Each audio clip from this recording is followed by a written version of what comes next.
Says recording. Yeah, it says recording. So, all right.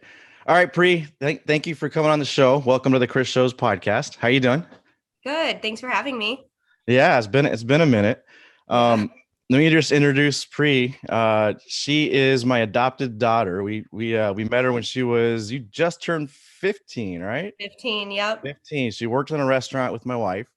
And went through basically kind of almost not, I wouldn't say homeless, but almost homeless. She was like looking for a place to live.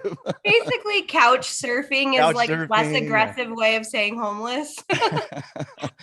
And so she lived with us for a while. And we had the pleasure of kind of watching her go from, I don't know what you call some challenging times maybe until the growing up stage, the teenage years. Most of us go through those teenage steps, Yeah, right? the teenage years with no authority or anyone to tell me no until you came around.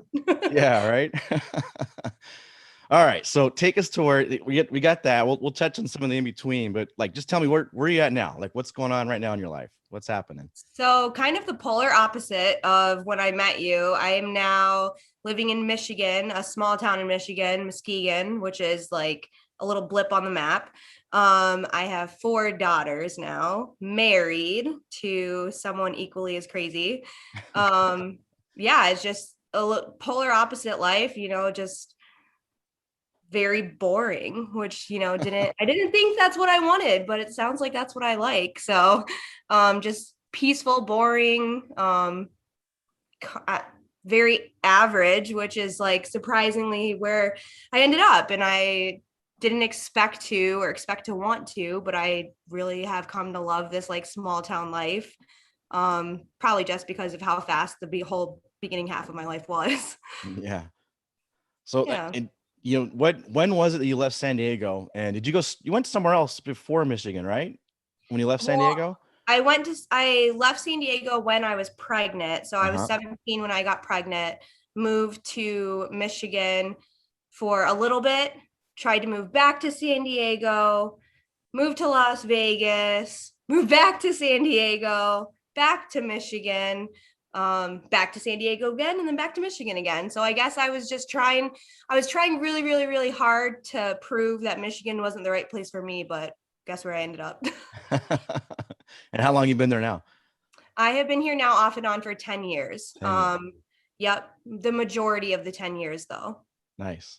And Yeah. you're liking it now. I like it's home. I I have established a life here. I've Uh-huh. made friends. I have made my own little village and family. So it's just here I have people who love me for me. So that's been really awesome where I kind of created my own family and community. So, Nice. Nice. yeah. Okay, so let's talk about your life there right now. Like what's a typical day in the life of Pri? How's it go? So I actually work in a dispensary right now. Nice. I'm a sales associate, so I'm helping, teach people the ins and outs of cannabis that you just wouldn't know, especially like now that it's newly legal. There's just a lot. There's just a huge stigma around it. There's a lot that people don't know. So I really love educating people in that industry. I love introducing people to it. I love getting people off opioids and trying CBD, CBN, and THC instead. So I do that by day and I'm mom by night. I am also working towards a commercial kitchen for an edible line. So right now I'm in the R&D phase, the experimental phase, the recipe creating phase. So that's kind of like I'm in the middle of that. I'm getting closer and closer to my goal towards having my own edible kitchen. Nice. So what got you into like where was your first, I won't say job, maybe job, but your first like I don't know, indication that you wanted to work in this field? Like where did it start? Well, it started when I was 14 years old with a little joint. It did start with me recreationally using it and using it as an escape or a crutch. And then the older I got, I started actually using it medicinally. Um, I actually started using it medicinally when I was having some severe health problems. And that is when I started experimenting with edibles because I was going to a dispensary and buying them. I had my med card. And then I just started wanting to experiment more and more. I started wanting to make my own things because I didn't like what was available out there. I liked controlling the dosage. So I kind of just, it went from experimenting and making it for me and my friends and my husband to kind of just like, oh, I really love cooking and I really love cannabis. Let's combine the two. So Nice. just kind of organically happened. Awesome. Yeah. And it's starting to gain a lot of traction. I mean, it's like, man, it's a huge industry all over the United States. It's slowly, every state's kind of legalizing it. Like I know Yeah. I'm in the CBD business myself, and I Yep. just in 2018, with the 2018 Farm Bill, they legalized federally, CBD, which is Yep. for people that don't know. And this, I almost want to educate people a little bit on what it is. You have the hemp plant. It's Yep. the cannabis plant. But you have the stigma of marijuana, which really isn't the Yep. correct term, but that's kind of everyone knows what marijuana is. Weed, Yep. marijuana, and then you have hemp. And the difference there is they're like cousins, like a little closer than cousins. It's almost the same plant. Brother, sister. Brothers, sisters are very, very similar. Molecularly, they have a lot of cannabinoids. They share a lot of the same plant structure. They look a little bit different. They grow a little bit different. You really can't cross pollinate them. But the real easy thing is weed, marijuana. It's that part of the cannabis species has a lot of THC, which gets you the psychoactive effects. Yeah. We have the hemp plant, which by law right now they're trying to change it because it's very difficult. They're losing crops, but right now it's 0.03% is what's federally accepted as okay. You can keep that. You don't have to destroy that whole crop because you went to Right. 0.05. Right. It looks like we're going to get to 1% eventually, or at least 0.9, which will let the farmers, it'll save them a whole lot of wasted crops because they literally make them destroy it. Like Yeah. if it's And also, people don't realize that THC and CBD actually work better when they're used together, even if it's in such a exactly small increment. So I feel like, entourage effect. Yeah. yes, Yeah. exactly. The more that people are educated and the more that people stop buying CBD from gas stations, Yeah. and start buying legitimate CBD, then I think that's when people will start realizing and the bills will change and it'll just kind of open a lot more doors for people. That's kind of a positive I see is, me growing up, it was, you got whatever your dealer was going to supply. You Yeah. don't know, right? It's like, well, hopefully it's good stuff. There's nothing bad in there, and Yep. pesticides. Because what people don't also know is the cannabis plant is almost like a sponge. Like they literally can use it to clear out pesticides from a field and then plant something else. So it totally soaks up what's in the soil, heavy metals, pesticides, good and bad. It'll soak up all the minerals and the good nutrients, but it'll also soak the bad stuff up. So because of that, it's really important. Like what I love about it being legal is now you got these third-party labs that'll test it and tell you exactly what's in it. And the exact Exactly. percentages of not only the cannabinoids, but also the pesticides, heavy metals, the stuff you Yeah. don't want to be ingesting, which is Yeah. what the gas station stuff usually they don't have that kind of stuff. No, no, there's no regulations with that. And especially if people are just like, saying, oh, it's just hemp oil, that just leaves a lot of room for a lot of questionable things, Yeah. a lot of shortcuts, a lot of, um, just cutting corners. So I am so glad that things are developing and being tested because that's something that I'm very for. Even like I won't go to my neighbor and smoke his grass that he grew in his backyard because guess what? I don't know if it has powdery mildew on it. I You don't don't know know what's if in it. he Yeah. Miracle Grow and Yeah. sprayed that on it. Exactly. So I think that I think it's awesome the testing that's available now. I just I just wish more people realized how much of a good thing it is. It you know. really is, and it's driven the price down because now and because there's tax dollars involved, and there's a whole lot of benefits. And then Yeah. not only you don't you know what okay, this is how much THC I'm going to get, or this is how, I'm not getting these bad uh, pesticides or heavy metals or elements. Right. But I mean, I think it's 100. I mean, it's depends on who you talk to. It's about 124 known cannabinoids. We know there's over 200, but they haven't really discovered them yet. Yeah. But each cannabinoid and each terpene in that plant has tons of things associated with how it interacts with our own endocannabinoid system. So Yeah, it's awesome and also like mind bending. Learning the more I learn about the plant, it's just like crazy. And the more I realize just how stigmatized it is and how much pharmaceuticals have companies have their hand in it. It's just crazy learning about. It's just it's so fascinating to me. Like they even are starting to have cannabis courses in universities and stuff. And I've considered taking one just to learn, Yeah. it's freaking Yep. awesome. And it's crazy. It's like it's almost like a cliche thing. It's like I heard it all growing up. I guess like me growing up in the 90s, there's a whole lot of, potheads, a whole lot of people that are like, oh, this plant is so great. And it literally was like it was mandated for all farmers to grow hemp on their property at a certain point in our time. I think it was in the 1800s that you had to grow hemp because there were so many uses for it. I mean, you can That's make crazy. rope out of it, clothes out of Yeah. it, concrete out of it. I mean, just the fibers in the plant. And then that's not even counting the medicinal properties, all the stuff that, Right. I mean, they would take literally, it was you could find it in pharmacies, back in the 1800s. And then for some reason in the early 1900s, they Mm. decided, oh, let's make it illegal. So you got a Right. plant here that has been around for thousands of years, probably was used for thousands of years, and it's only one small brief period of time that it was illegal. And we happen to be in that time, but luckily towards the end. So we're going Yeah. to see it's going to come back to, and now we're going to use science to really explore the benefits and really kind of dissect it and see what, other benefits are out there with it. There's thousands of studies happening right now I around know the plant. it's freaking awesome. Like I said, like I'm just ready for it to be destigmatized because I don't, as a mom, I don't understand how it's better for me to drink a whole bottle of wine with my girlfriends instead of smoking a joint and hey, let's go outside and play, kids. And it's Yeah. just it's very stigmatized. It since being in the industry, all I do now is look at like the alcohol industry, and it just blows my mind how it's just such a double standard, and it's just crazy just looking at how so many outside factors affect the way that cannabis is looked at now, Yeah. and even like CBD. Yeah, if you're going to keep selling it at gas stations and not regulating it, yeah, it's going to put a salty taste in people's mouth where they're like, why did I just waste my money? It Yeah. didn't do anything, or people selling Delta 8 that is also not regulated and telling people you're going to get so high, and then someone doesn't get high and wonder why. So I'm glad the studies are coming out because it helps regulate it.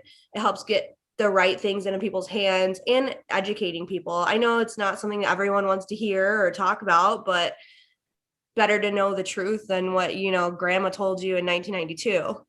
Yeah. That's kind of the thing is it may not be for you. You may not be your cup of tea. But it doesn't mean that education shouldn't be there. I mean, there's still, Yeah. it's like, it's doesn't hurt to learn about something new. Right. Yeah. Especially because I mean, there's a lot of benefits that people don't realize. Like the studies that are accepted right now is Caesars for one. Actually, that's the only one.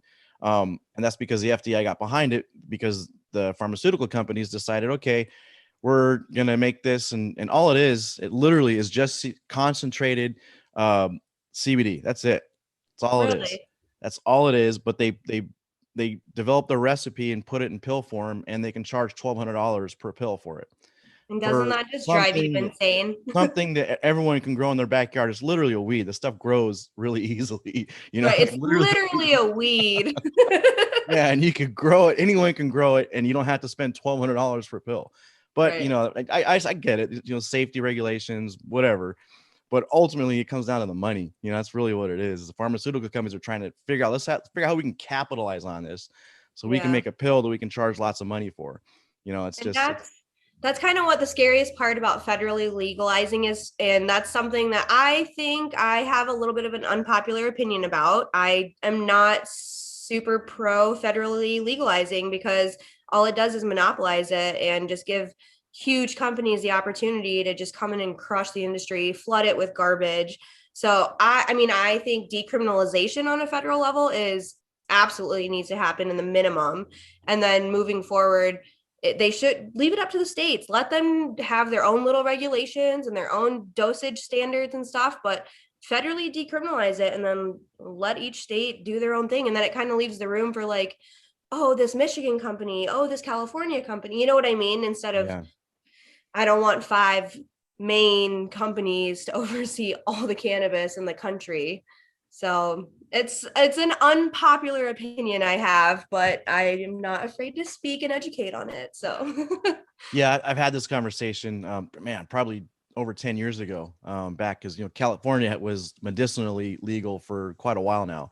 yeah. And so I had some friends that owned dispensaries, and they were also against the legalization of it federally. They thought, yeah, we should be under guidance. We like the medicinal thing. They were even against the recreational, which eventually passed, but they were even against that. They're like, no, it should be medicinally, and that's it. Yeah, a lot of pros and cons, a lot of little pieces to that conversation. Yeah. I But mean, yeah, that's like what I could talk until I'm blue in the face about all, cannabis basically. So, but legalization is one that gets me a little bit riled up.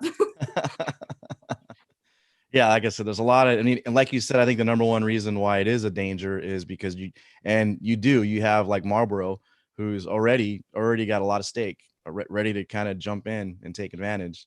Um, and that's who's ultimately gonna run it. Is there's gonna be, I think there's some alcohol companies too that already got a lot of stake in it. I did just hear that big companies such as Marlboro and, wow, if I can say that word, Marlboro and so on and so forth. I believe that they are talking about when they do decriminalize, writing into the bills that those companies cannot participate in any cannabis Wow. company. So Wow. I think that would be a huge help and amazing. Yeah. Yeah. Leave it to That's the real cool. stoners.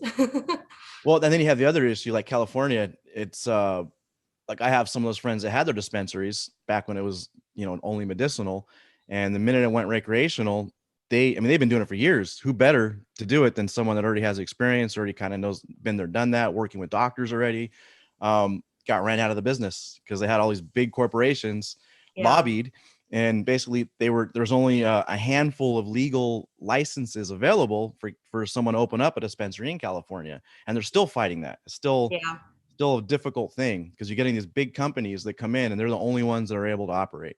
So yeah, That's yeah, something I'm already seeing happen here in Michigan. I mean, I've been a medical patient here for years and years. So watching it turn recreational, I've seen that shift. It's just kind of cool slash terrifying being on this, front end or yeah, whatever you want to call it. But I've also seen how now there's, a few companies that are starting to buy up all the little dispensaries yep, and they're, becoming brands as they like to call themselves. And same thing's happening. And guess what? And I hate to say it, but it's old rich guys with yeah. family money. And it's it's a little disheartening, but I mean, it's kind of like That's you got to take unfortunately, the that's bad with the life. good. Yeah, Yeah, unfortunately, exactly. that's the way it is. I mean, I mean, if it's going to be, it started out at like, hundreds of millions and then billions, and now it's 10. I think it's getting close to, I think it's hundreds now.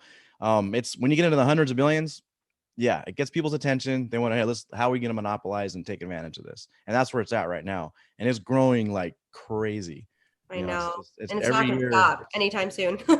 No, it's like, I know just the CBD business. I think it's going to be, I think it just hit 6 billion, if I remember right, this year.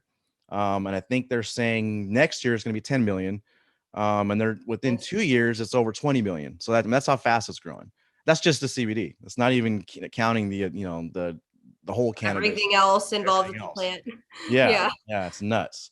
Yeah, they're doing like kind of trendy things like gummies, and the water now is a big thing. There's all these THC Yeah. waters and drinks. It's a big thing. I You're may starting or to may see not more have gotten some last time I was in California. of that. Yeah, it's like it's a huge industry, so you see why it's attracting people with money. So yeah, kind of yeah, it is what it is, right? Well, and it's crazy because it's so new still, but I Yeah, still even feel like I might be coming in late, So yeah, because it is those first couple companies that are just scooping everything up. So I'm like, rushing to get to yeah. market and just like, even though it's still so small and new, it's getting pretty what's the word I'm looking for? Just the same people are scooping everything up. It's getting like the same companies are coming from California to Michigan and scooping up. And so it's just I can already see the monopoly starting. Yeah, 100%. All right, let's switch gears a little bit. Yes. Because we got to talk about a little something else than just the cannabis, right? Although it wouldn't be so bad, but let's talk about something else. I want to catch up. I want to Yeah. kind of see, Pre's life this past 10 years. Oh I've God. seen glimpses of it, but I'd like to get a Right. little bit more. So let's go back to let's start at, here's a good place. Let's start at when you were pregnant. Okay. And when you're trying to, okay, you're like, okay, now what? Like, what am I gonna Yeah. do? Like, what happens now? Like, what was your Uh, mindset back then? And that was, you said that was right when you moved to well, back. I got pregnant. I got pregnant and then moved to Michigan Yeah. because I was pregnant and not in a right way. And it's just, it's funny because now asking me that question, what I was thinking, I can give you a more honest answer of, oh, this is something that will love me unconditionally back. Yeah. So to get real there. But at the time, I thought, oh, well, this is my opportunity to have something to be responsible for. And I don't know why I felt like I had to prove myself. Even, I just felt like, oh, I can, because I had moved out. Mhm. And so I was trying to prove myself there. And then I'm like, no, now I'm going to prove myself. I'm really an adult and I can really do anything on my own. So it was a very selfish mindset at the time. But honestly, she's what saved my life, in my opinion. So I ended up moving out of California to Michigan because my mom was living here at the time. So I was just craving that maternal help that I hadn't had in so long. And then on top of it, I wanted to leave my life in California behind because I knew it wasn't working for me so far. I mean, I was 17 and pregnant, doing drugs, drinking, like, so yeah, not the right people to be around, especially if I wanted to raise another human. So that's what ultimately made me leave, is just kind of wanting that fresh start or having that fresh start mentality, but then moving and not really making very many changes. So obviously having to figure out, oh, fresh start, just moving doesn't fix it. So what was the question? No, you're answering it. You're just kind of like giving me a little bit of insight into where you were at that Yeah. point in your life. But yeah, so you head to Michigan. You're trying to figure out, uh, okay, what next? What am I gonna do? Yeah. Um, so okay, let's go right to where, and I don't know, let's go a year after baby's born. All right. Okay. So then, where are you at that point? Has life changed? Are you feeling like that was a good decision? You are more responsible. I mean, where did that transition happen? I actually had a pretty crazy first year of her life. My mom at the time didn't think that I could be responsible for her, so she Mhm. fought me in court for custody of her. So I basically spent the first year of her life proving to everyone else, hey, I'm actually a really great mom. I did disprove them. The court case ended with the judge saying, this is the best teen mom I've ever seen walk through my Awesome. courtroom, and leave this girl alone. Yeah. So it ended in my favor, but also it was kind of the kick in the ass I needed to kick myself into gear. Yeah. It definitely made me prove to myself, like more than anyone else, that hey, like, guess what, you're not a stigma of a teen mom or a stereotype of a teen mom. You're not, stupid or incapable or whatever. So I was completely sober at that point. Then I spent the year between 1 and 2 establishing my life here in Michigan. That when Addie was between 1 and 2. So I was working full time, had an apartment. I had moved away from the small town to the bigger city in Michigan, which is Grand Rapids. So I was just living the like city single mom life. It was great, but I started drinking again.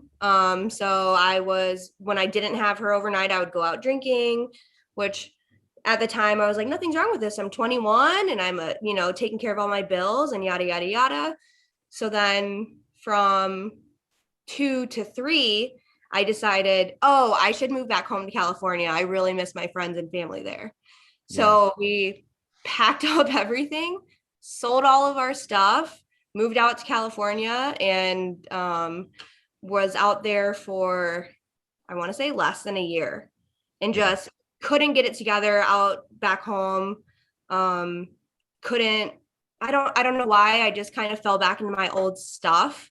Actually, I do know why. I went back to the same people and the Yeah. same mentality, and like, I'm a Cali girl, blah blah blah.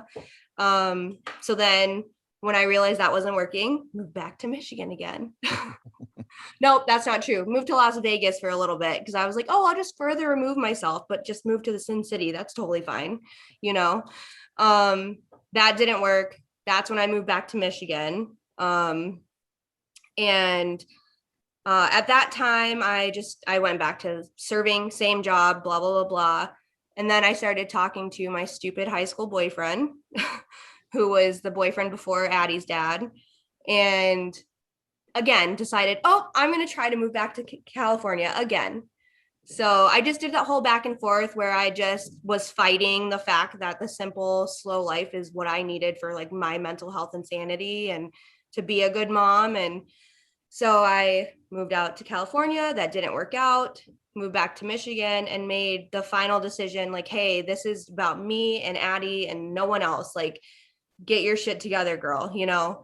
So I just was focusing on work, focusing on self. We had nothing. I had sold all of our stuff to move back home. So we were slowly but surely collecting furniture and all this jazz. And then I met Brad like less than 6 months later.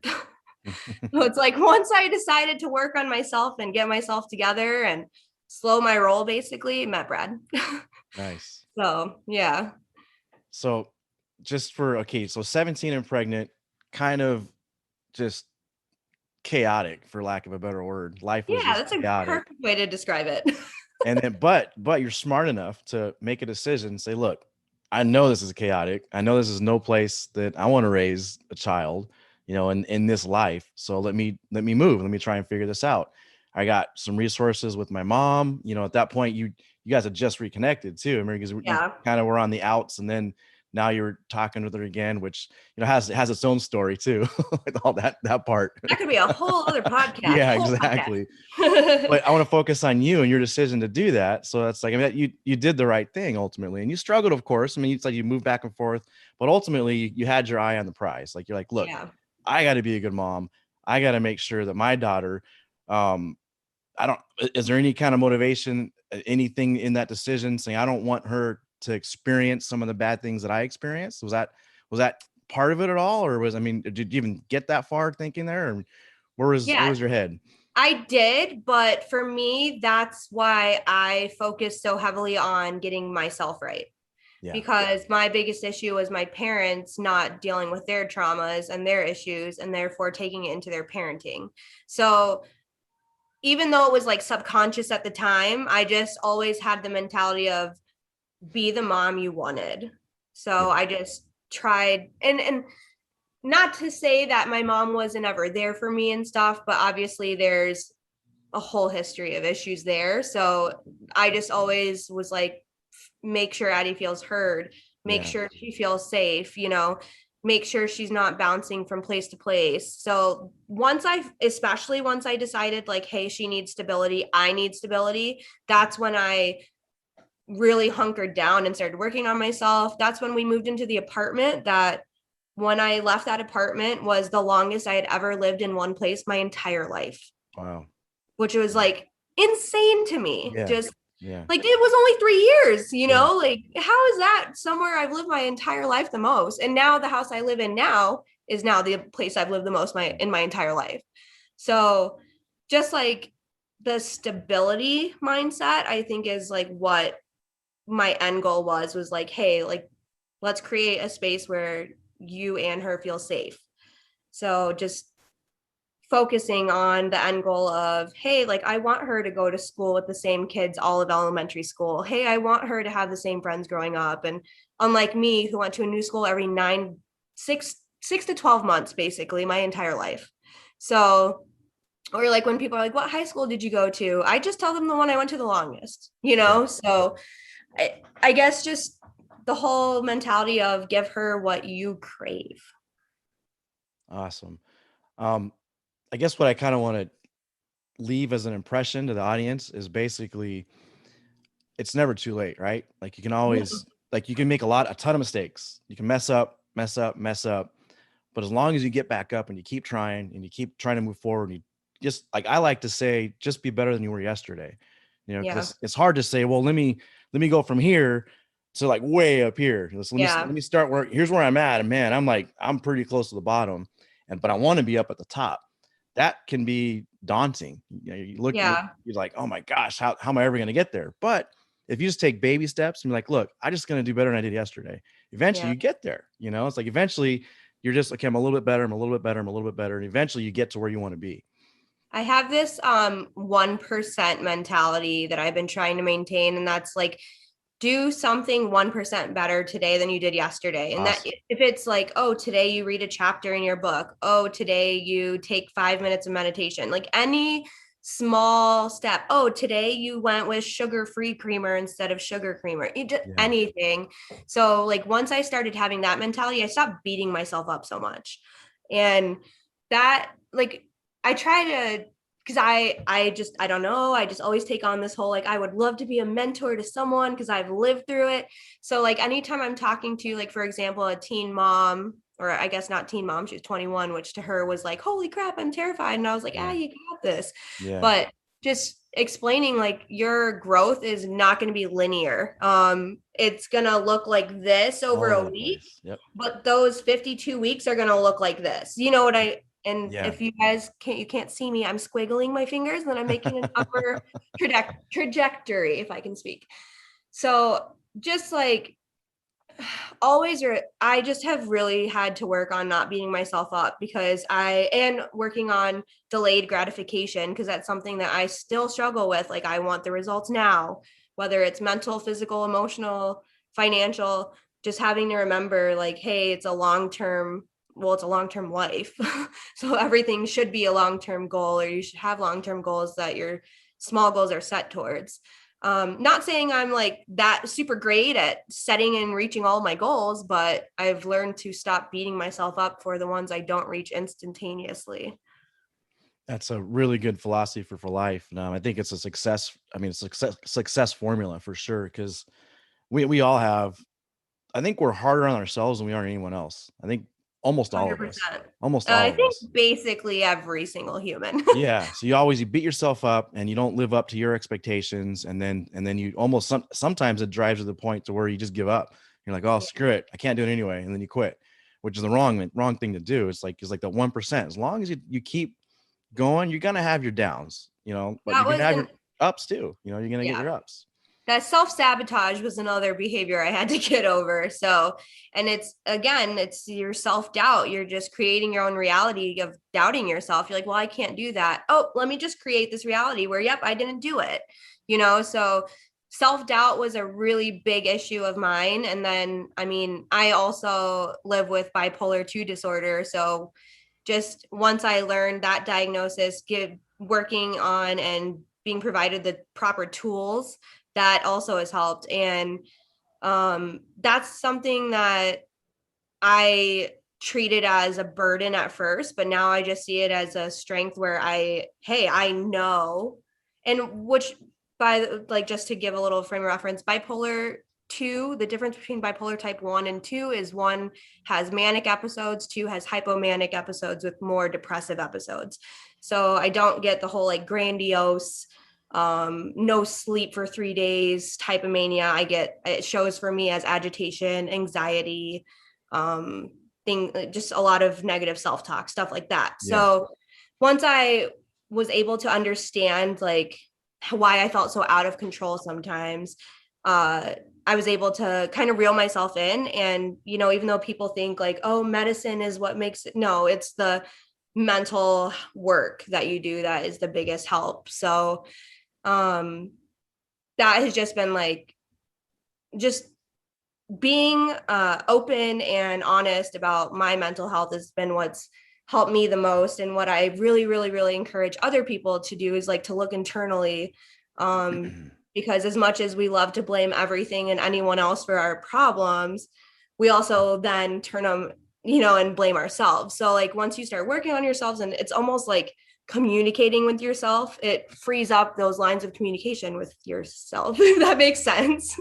No, I mean, it does 100%. I mean, that's kind of why. I mean, you look at anyone who's excelled per se, and there's a lot of definitions of who's successful or excelled in life. Right. But there's one common thread, and it's usually they're okay with themselves, and the way they got there is through basically working on themselves. And there's a lot of ways to do that, both physically and mentally and emotionally.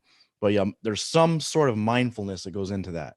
And it's different for everybody. Some people, it's literally what you picture. It's a monk sitting on a hill, with his legs Yeah. crossed. And some Yeah. people can do that just fine, and that's great. Other people, it's like, look, I run. That's my mindfulness exercise. Or Right. another one of the ones like, well, you know what? I do therapy once a week, and that's my mindfulness exercise. I need the guidance. I need someone to help coach me, or maybe it's guided meditation, or maybe it's going to the gym. And there's so many different things. Cooking. I mean, there's so Mhm. many things that can kind of get you into your head, and just really what you're doing is just dealing with some of the issues that are going on in your head instead of running from it. All right, Yeah, I feel like, let me think this through and work this out. yeah, like immersing yourself in something and allowing yourself to not be so hyper focused on, your thought process. I feel like for me, like you said, like cooking, um, listening to music and Yeah, just that's a listening to big music, one. That's a like big one. immersing yourself in it. That's a huge one for me. Dancing. Yeah, it's Yeah. dancing. Listen to Yeah. music and you dance. That's a mindfulness practice. Yep. Yep. I'll definitely some days wake up in a shit mood and I'll be like, you know what? I'm just going to turn on some tunes while I clean these dishes I don't want to Yeah. do. And it's funny how your mood will just change, Well, there's a lot of evidence that backs that up. It's physiology. I mean, that's one Yeah. thing physiology is key. I mean, there's something to it. I mean, there's a reason why our ancestors would, dance around the fire. I mean, there literally is. And animals, there's like we get so ingrained in us that, oh, let's be stiff and let's not give in to what comes natural. When you actually Right. let go and kind of just let's let it come out of you, it's like I mean, it releases endorphins for one. Oh yeah. So it's like, so that helps. Now all of a sudden it's hard to dwell on something bad when you have endorphins going through you, and then maybe it comes out physically. You laugh, you do some sort of movement, all of a Yep. sudden, like, it's hard to feel bad when that happens, Yeah, totally. I mean, me and we'll like have kitchen dance parties where we're like, just don't think about it. And some of the dance moves that come out of our family are a little bit embarrassing, but there it can just change the whole mood of the whole family. And Yep. that's another thing I've been trying to work on, is being a thermostat, not a thermometer, which I'll kind Awesome. of go into that a little bit. Yeah. I went to a boarding school when I was younger, and we would do these seminars and stuff. And one of the things, like probably the biggest thing that I took away from that, besides not being a victim and taking accountability, the second thing was, are you a thermometer or a thermostat? That's a good one. And I talk to Brad about that, Brad, my husband, all the time about that. Just saying, like, you're being a thermometer right now. You're absorbing the energy Yeah. and the mood of the room. You need to be a thermostat where you're setting the tone or setting the example of the mood. And it's something that I have to remind myself of constantly. And even, me and Brad, between the two of us in our relationship, like, if he wakes up in a shit mood, I'm going to try to elevate his mood instead of absorbing his shit mood. So that's something I try to keep with me at all times, especially when I'm aware of how much of a thermostat I am. Hmm. I know I can walk into a room and I can change the energy if I'm in a bad mood, or you know what I mean? So I am also very aware of that. And I think that's something that I'm really trying to work on. It's something that I want to continue to portray to the girls, because I can see, especially Addie, who's in middle school, is just absorbing all of the energy around her, and it's just bringing her down. So I'm just like, Yeah. it's almost like the biggest form of self-talk is just like reminding yourself, like, what mindset or mood do you want to be in right now? Yep. So that's been a really, really, really big one for me. That's a really good one. I've heard that multiple times. It's funny. You talk to people, and you get these recurring, uh, Yeah. I mean, I guess philosophy, for lack of a better word. I mean, it could be said in a different way, but basically, like, I like that one. I've heard that one before, and I like that one a lot. And Yeah. you set your, okay, what is it that I'm looking for? All right, let me become that. Let me be that. Because before you know it, you're setting the tone. Like, you can do it. You Exactly. can literally change people by you resonating out to the environment that they're in, and it gets to be contagious. Your negativity can be contagious, but because so can your positivity. So Yeah. can your humor, your laughter, your feelings that are positive and resonate with people. They might make them feel good. And now because they Right. feel good, they're going to express it. And then you feel good. And it's Absolutely. contagious, right? Yeah. That's why it's so important. Like you mentioned that, when Brad will wake up in a bad mood, you try, okay, I'm going to be there for him. I'm going to do that. And it's so important, especially with your significant other. Um, that's really important. And you need to support each other because we're all going to have our bad days. I mean, it's like we're kidding ourselves if we think, oh, I'm good now. I'm not have nothing but good days from here on out. Yeah, right. I freaking wish. Yeah, that'd be nice, right? But Right. you got to constantly work on it. And sometimes you're just not in a place to do it. And Yeah. you don't want to like let it just I'm going lower and lower and lower. Sometimes having that person there to support you and be strong when you're weak is what it takes for you to be like, you know what? Okay, I can do this. And you keep going, and then now your little downhill spikes are very small, and then you're back up again instead of Yeah, just exactly. downward spiral. If you don't have that Yeah. support system, and it doesn't have to be a significant other. It can just your general community can be the people you Yeah. work with, your other classmates if you're in school, just whoever you are around. That's like the one thing I always remember is like look at your circle and you know who you are. Yeah. And that's that. Sometimes that's, I think for a lot of us, you're like, oh crap. Yeah. Like you gotta, so that you gotta kind of take inventory of who am I letting influence me all the time. And it doesn't even have to be a person. It literally can be, a news channel you're listening to, or a Yeah. podcast, or music. I mean, it's like every little thing that surrounds you literally makes you who you are. Yeah, So and that's something that I've also recognized the more I grow is who I choose to spend my time with. I kind of don't like to waste my time. yeah, It's my especially my free time, which is so minute compared, with my four kids. So it's, I very carefully choose who I spend my time with, and that has been a huge help in so many areas. And then it's just a great reminder, like you absorb what you surround yourself you around. really And do. just like I can make my sad mood worse by putting on a specific playlist, or you know what I mean. Yeah, So yeah. I just try to remember that that applies to every aspect of your life, your friends, your family, your spouse, your what you eat, everything. So it's definitely one of my, I guess if you want to call it philosophies, is who and what are you spending your time with? It's a good one. On the subject of philosophies, like a one that I think is always a big one, and you kind of got to keep centered. And for me, it changes. It might be similar, but we all have something that drives us. I call it your why. Like what's your why? Like, and the thing is, the reason it's so important is sometimes we get so wrapped up in the what or the strategy, we forget that what really, I mean, at the end of the day, like you can have the best strategy in the world, but if you're not motivated and you don't have a desire like to do that, which there's going to be days when you won't, what has to overtake you if you want to keep going forward is your why. It's like, why am I doing this? It's like, it's not what you're doing. That's very important. Don't get me wrong, but you will lose focus if your why isn't big enough. Like your why has to be big.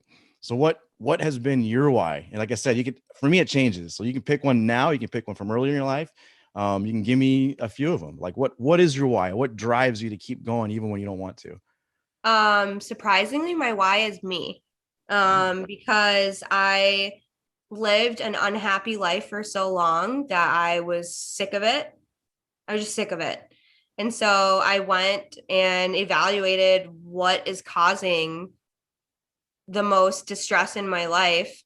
Are you there? I am. Give me a second. My battery Okay. died on my phone. Keep talking. I'm here. um, I basically what just it just took the time to evaluate like what was making me so unhappy, and I realized it was all my same patterns and bullshit. So I that was when I was like, okay, well, if you're gonna have a happy life, like you have to do this for you, not for anyone else. I guess I would have said back in the day, my why is my kids and my family, but when I was doing things for them and not me, it was just making me unhappy. And so the more that I start doing things for me and to make myself happy and to love myself and grow, the more that the residual effect is my husband and my kids are also along for that happy, I guess if you want to call it like happiness ride. But yeah, I guess what drives me the most is me and just proving to myself that I do deserve to be happy and have a good life and I don't have to be miserable. That's that's really good, and it's selfish, but it isn't, because I mean you just basically said it. Like I mean, there's a lot of sayings to this too. It's like, can you hear me? I'm like not in front of the mic. I can hear you. Yeah. Okay, good. Sorry, I got to fix the battery. I got technical difficulties. I thought I had my camera plugged in and it's on the battery and it died. Oh no. But it's all right. I'm about to fix it. But anyway, like it's selfish to say, okay, I'm my why. But Yeah. how can anyone like basically do anything for anyone else? Sorry, is the camera back? Yeah. It is. All right, cool. I don't know if I did it right. Okay, good enough. But how can anyone like be your best basically if you don't have anything within you? So it's like water. Let's just think of it as water, just to keep it simple. I mean, it can be chi, life force, but water is really, really easy to visualize. If you're a pitcher, okay, and if you want to serve other people, you want to pour that out to other people, you got to be full. You know, so it might sound selfish. Well, I got to take care of myself, but you really do. Because how Right. are you going to be there for anyone else if you're not taking care of yourself first? You can't Absolutely. pour water from an empty vessel. You know, that's kind of what it Absolutely. comes down to. And that's why I say that, because even though it sounds or may come off selfish, I just like I said, without me, there is no my family. I'm a matriarch, and Yes. the more I was stretching myself too thin or putting myself last, the more unhappy my family and everyone around me was, because I was unhappy. And like I said, I'm a pretty big thermostat. So that's when and it's funny because your daughter did a kind of life-changing tarot card read on me last year, which I was pretty skeptical. Like, I mean, I'm just a skeptical person, but the cards she was pulling were starting to freak me out, like made me like physically nauseous because of what it was presenting to me. And it was all basically just saying, hey, and it was right after I broke my leg last year. So it was like, hey, while you're healing, let's do some healing. So I started just doing a lot of internal work. And that's when I started realizing like, oh, this is allowing me to be a better mom. This is allowing me to be a better partner. So like I said, like, I guess my why is, I guess, kind of then my family, because that's part of what drives Yeah. me to fix me. But I just have to remember that, yeah, you do deserve to be happy. You do deserve love. You do deserve to be safe, and taken care of and all that jazz. Awesome. Awesome. Um, you kind of just gave some advice even by saying that, but like if you could go back and talk to younger probably a good time might be when you were 17. I mean, I don't know, Yeah. maybe it's younger than that. It might even be like when you were 12. I mean, you could probably pick some moments in your life that you probably could use some advice. Like what would you go back and tell younger Pre? You're worth it, and you are allowed to be happy and healthy. Um, don't depend.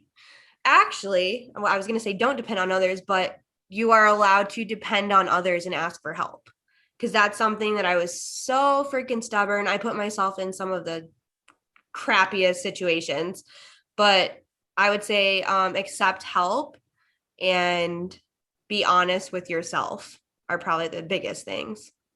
Awesome. That's really good advice. That's like would younger Pre have listened to that? Oh, hell no. You met her. You knew her. Did I listen to you? I like to Well, think a so little bit, actually, but yeah. I still carry a lot of things I learned from you. Definitely.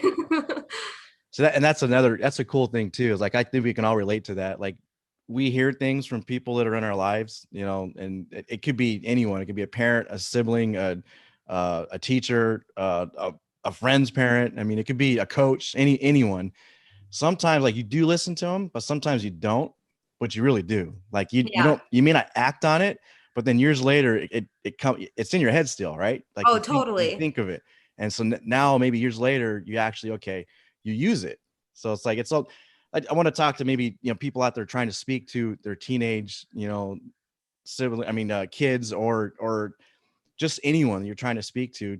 Don't always get discouraged. Like you might think they don't listen, but I think that at some point we do listen. There's a lot Yeah. of stuff we do miss. Don't get me wrong. There's a lot of stuff we don't listen to and it just goes right over our head. But Right. there are some messages that that, you know, maybe you take advantage right away, but there's a lot of them I think it'll be years down the road before you actually apply them in your life. But so don't not speak to a teenager just because you think they're not listening is kind of what I'm getting at. Oh, don't worry, I do. And now I have, I mean, Addie's You're right there. 12. Yeah, She's you're right there. preteen. So they don't listen to me. They listen to their best friend's mom who will say the Yeah. same exact thing as me. But, Uh-huh. you know, we all know how that goes.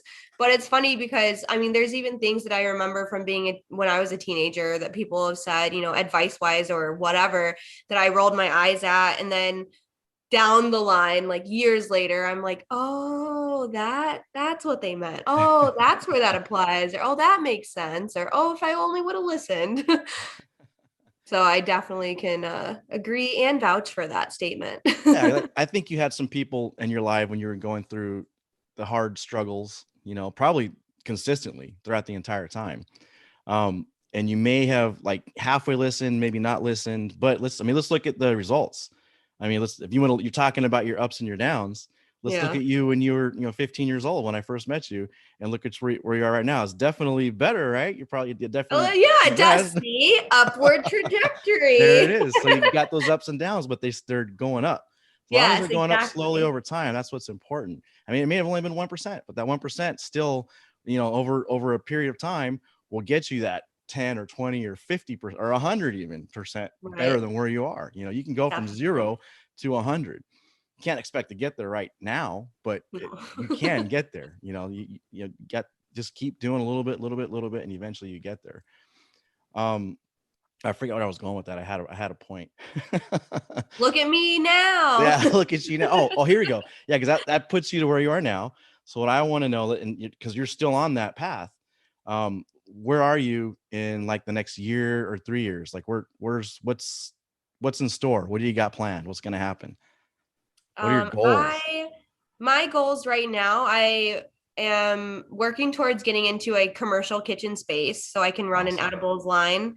That is basically my end goal for the foreseeable future and up to like 5 years. I just would love to be in a space where I can put some high quality stuff on the market here, keep it a small, local, woman owned brand. That's my ultimate goal, is just to have a little hub of a little line of products that I can stand Nice. behind.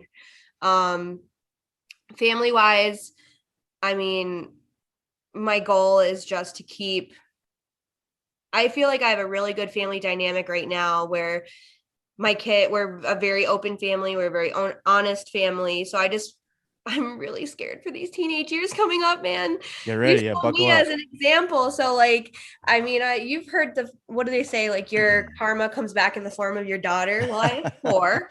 So that's terrifying. But I guess just to keep moving upwards and onwards, keep working on my mental health, physical health. But yeah, like for my self goals, well, right now I have a lot of physical goals because I broke my leg last year. So Yeah. yesterday I went on my first hike since breaking my All leg. That was right. awesome. Nice. So yeah, just entering and dominating the cannabis market, I guess. And when I say dominating, is I want to help other women be empowered and have a voice in this market, because being in this industry right now, I see it is a very white male dominated industry.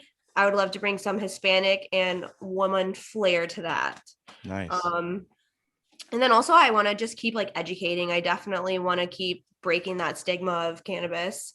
So How are you going to do that?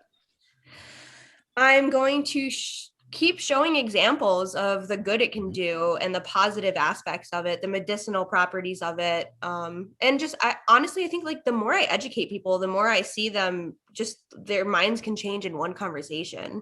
Yeah. Um, Me and Brad were working on his parents for years, and now they're finally like understanding, like for him, it's his antidepressant and Yeah.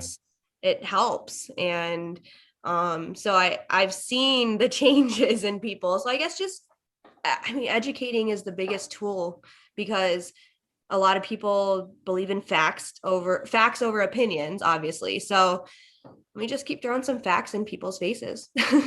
Nice. Nice. Yeah. Sounds like you need to put a course out there, a little niche course. uh, Women minority owned cannabis business. I think you might have an Boom. audience. I Got think you you. might have an audience.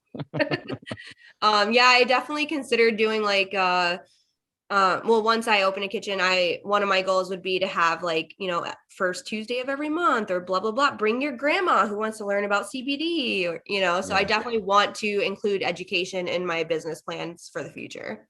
Awesome. You need to jump on some more podcasts. There's a lot of good podcasts. I bet you could look right now, you'll find one that you can get on, be a guest and educate some people. I just feel like I don't know. I guess we'll see how many people want to listen to me talk on yours.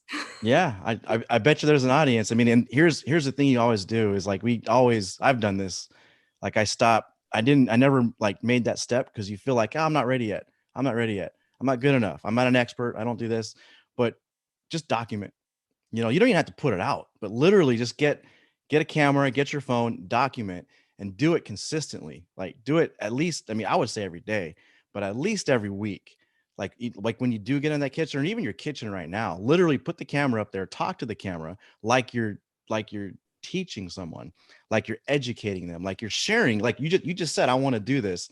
I want to inspire other people that are like me to go out and do that. So document it. And you don't have to put it out right away. You can, and then literally, like the phones we have in our hand are good enough. Oh, You I could got use a your phone. brand new 12 Pro, There you baby. go. There you go, baby. That's a great That's piece of quality. it is. You put that out there, document. You don't have to share it right away. Or if you feel so inclined, I would say share it. Because if you share it, now you're Do making an it. impact right now. And it kind of fast forwards the process. You get True. better very quick because you have to, right? Like a lot Right. of us, like we may not like pressure, but I don't care who you are. You always get better under pressure. I don't care. I have a love-hate relationship with pressure. I Yeah, mean, I am a professional procrastinator, so I know all about crunch time. yeah, yeah. There, yeah. That I was always the one studying. Everyone studied for a month before the final. I was like up the night before, and that was it. And Yeah, it's nailed like, it. oh, I get it. Yeah, exactly. But it's a lot of work, and then Right. you're tired the next day. But yeah, I would just if I could give you anything to take from, just I would document right now, Okay. literally, because they kind of almost don't want to see you without your story. Then like, oh look, she's an overnight success. No, no, no, Yeah. no. You don't know the 10 years it took me and all the work that it got me to get to where I am right here. So it's Yeah. nice to have that story and have it documented. Because then the other thing it does, it helps inspire people that are in a position, oh, I could never do that. And you're like, no, look where I started and look where I am Right. now. So if you have that Started journey documented, homeless at 15. that's what I'm saying is like have that documented. Like you don't have to create anything, just document. Like so a You, lot of you times we're know like, what? oh, well, I'm not an actor. I don't want to do this. Well, don't be your Right. true, authentic self and just keep it on record. That's it. Yeah. And what's funny is I actually like never have spoken those words. Like I just was in like some weird denial that I was ever homeless. I was like, no, I was like living with people and like couch surfing and like not calling a spade a spade. So like Yeah. that was a little That's a little eye opener. homeless. Yeah, I was a little homeless. It's fine. I took what I could get, okay? Hey, but it But was it was a journey. It made you who you are today, and hopefully, like someone will relate to that. Because there's people that maybe would love to, get a leg up or get some advice, or you just hope, even just hope. Look, if I can, I just make it past this point in my life when it seems so bad. I'm so destitute. I'm so low. I don't even know what the heck I'm going to do tomorrow. Like just to hear that someone was there and then made it is like it brings hope. It brings hope to somebody. it's kind of mind blowing to have like those moments where I kind of flash back to old moments, and which I do struggle with. I do have pretty severe PTSD. So I just it when I talk to Brad about things from my past, it's just so funny because he just had the really typical small town, silver spoon, like three sports in high school type of life. So I can just see it in his eyes. He's like, like almost, you know what I mean? And so now I try to like find a way to talk to my girls about stuff. Like, and even when, for example, Addie's not having awesome grades right now, and she looks at me and Brad, and he's like, well, you can go one route or the other, you know? Yeah. And so I don't know. It's just, I've been trying to talk to them about my childhood, not in a way to be like, yours is better, you better be grateful, but more like, hey, like things can be pretty hard, but you can still overcome. And I do believe Addie is also bipolar. She does show a lot of the same signs I did when I was little. So I'm just trying to save her from that whole, Yeah. going to shit when you're 15 days. Well, that's what we all want to do. We all want to help, especially our kids. Like we want to make sure they don't suffer the same things we did, which you can't prevent all of them, but you can do your best to try and minimize it, right? And try and make it It's maybe so not hard. as bad. But yeah, but I mean, unfortunately, we all have our shit. It's like Right. everyone went through something. Yeah. It's like, and you can't trivialize it or minimize it. So, but Yeah. yeah, you don't want your kids to go through it, but it's gonna happen, and that's part of the Yeah. teenage years. This is kind of a time when when it starts to begin, I think. But that's why it's the most, like, what you're doing is perfect. Be there, be open, be available, let them know that you're loved and supported. And sometimes that's enough to help get through. You might get lucky because there's a lot of teenagers out there that they never even went through that kind of stuff. So cross Oh, your I cross am your fingers, already, right? the oldest two are already giving me a run for my money and they're only preteen. So I'm just like really scared. Yeah. That's part of growth, though. That's it. That's part of growth. This is like my next little hump, I guess. Let's just pass the teen years, then we'll talk. Yeah, that's it. It's always something. That's just the way life works. That's why you just say, take it as it comes, do the best you can every day, and try and do better today than you did yesterday, right? That's not much else you can do. That's Just what do I'm the trying to best you do. can. Yeah. All right, Pri, it was really good catching up with you. You Uh, as well. Thanks for getting on the show. I hope that maybe someone out there does reach out, and if they do and they want to learn about how can I get into the cannabis industry? How can I get into a commercial kitchen? How can I get off my friends' couches, whatever it is. How do Where do I they reach stop out being to you? homeless? Yeah, right.